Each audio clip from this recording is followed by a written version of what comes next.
Et dans notre dossier de ce soir magazine, nous parlerons du Godoria, la ville, donc cette localité qui est considérée comme la plus belle mangrove de Djibouti. Ce labyrinthe de canaux et de racines de palutuviers est un oasis grouante où cohabitent des dizaines d'espèces animales et végétales.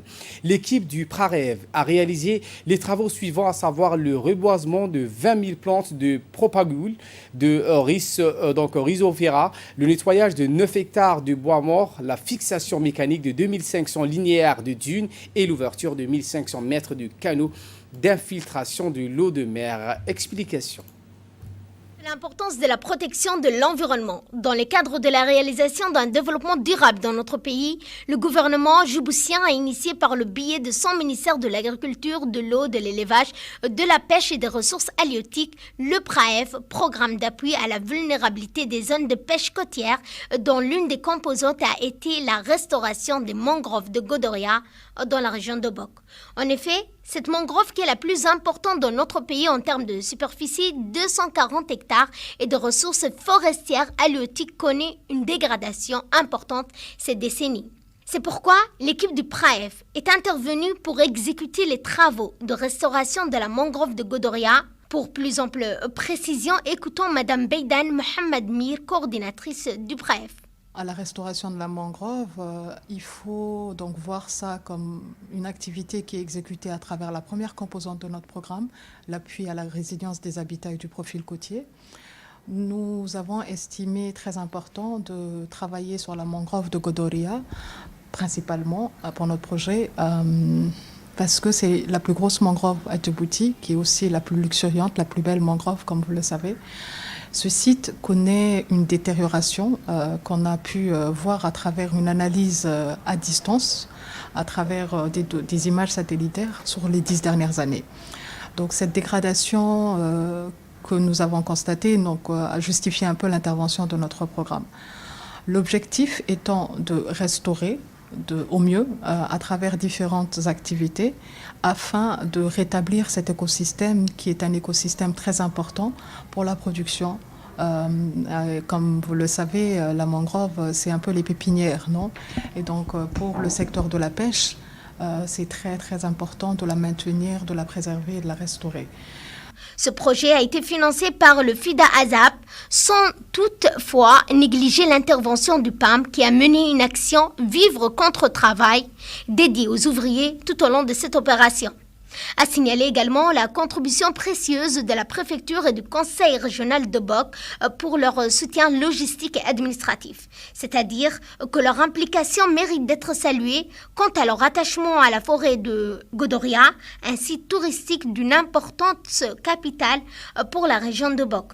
À ce jour, l'équipe du PRAEV a réalisé les travaux de reboisement, de propagule, de Rhizoptera, le nettoyage de 9000 hectares de bois, la fixation mécanique de 2500 linéaires de dunes et l'ouverture de 1500 mètres de canaux d'infiltration de l'eau de mer, comme en témoigne le président du conseil régional de Bok.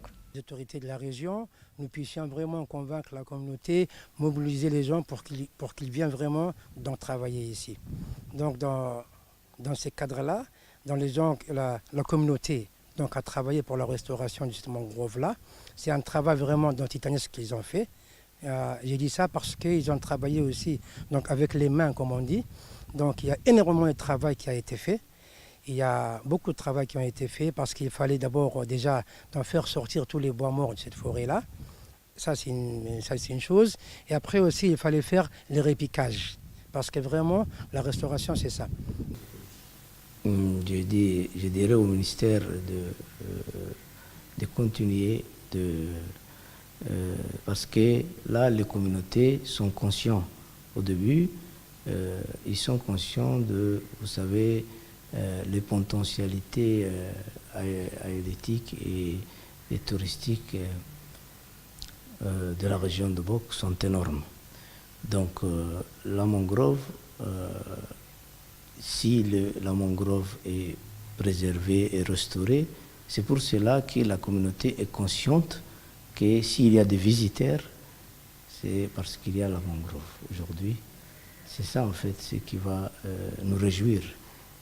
Parce que là, ils comprennent vraiment la portée de Quant au nouveau préfet d'Obok, fraîchement nommé, se déclare favorable à la continuation des travaux du PREF. Et qu'il n'y ait pas de relance de la part du gouvernement, de la part des partenaires qui ont certainement financé ce projet. La sollicitation et le souhait de la région serait qu'on puisse continuer ce projet afin que la population puisse s'approprier totalement et qu'il puisse continuer cette activité, s'approprier premièrement des techniques, les techniques de préservation des mangroves, les techniques de comment produire, comment faire en sorte qu'il y ait d'autres, les espèces qui sont là, comment faire en sorte qu'ils puissent se développer. En somme, il est impératif de continuer ce genre de travaux pour la préservation de ce beau site de Godoria. C'est pourquoi il faudra plus d'implication de la part des décideurs politiques et de partenaires au développement pour la pérennisation de ce type de projet. Nous parlions donc à l'instant de forêts de prosopis, mais des forêts, il n'y en a pas que sur Terre, les forêts semi-aquatiques qui font l'attraction des touristes, pullulent sur nos côtes, des lieux d'habitat naturel très importants pour l'écosystème et la biodiversité. Il suffit de s'y promener pour apprécier donc la beauté de ces forêts de la mer. Il s'agit des forêts de mangrove. Certaines d'entre elles dépérissent. Pourquoi? Les explications dans ce reportage. D'un groupement de végétaux principalement ligneux qui se développent dans la zone de balancement des marées des côtes basses des régions tropicales. Les 4 principales zones de mangroves à Djibouti, d'abord à l'ouest de la ville, le long de la côte, une forêt en danger de disparition à cause de la proximité de la ville. Les îles Moucha, Godoria à 25 km au nord d'Obok, considérée comme la plus belle mangrove de Djibouti. Horangar et Rassian entre Obok et la frontière érythréenne. Ces véritables zones d'habitation à forte densité, ces forêts mi-aériennes, mi-amphibies sont essentielles pour la faune sous-marine et insulaire comme les oiseaux, les crabes, les rats ou encore les insectes. L'entrelac des racines des diverses espèces de palétuviers est une source de nourriture inépuisable, un lieu d'habitat et de reproduction naturelle pour les poissons. On compte à Djibouti 4 espèces de palétuviers, ces arbres qui développent 1000 astuces pour survivre. La mangrove est souvent définie comme étant l'ensemble de la végétation composée essentiellement de palétuviers qui se développent dans la zone de balancement des marées des régions littorales intertropicales. La mangrove colonise des zones alimentées en eau douce et à l'abri des courants marins comme les estuaires, les systèmes lagunaires, c'est-à-dire des zones calmes et peu profondes. On peut distinguer 3 types de mangroves. Les mangroves côtières qui ont la particularité d'être mobiles en fonction des déplacements des bancs de vase qu'elles colonisent. Les mangroves estuariennes, fixes, situées à l'embouchure et dans les deltas de fleuves. Et enfin, les mangroves de récifs coralliens. Le terme générique de palétuvier désigne tout arbre ou arbuste capable de s'adapter à une vie en eau saumâtre peu profonde.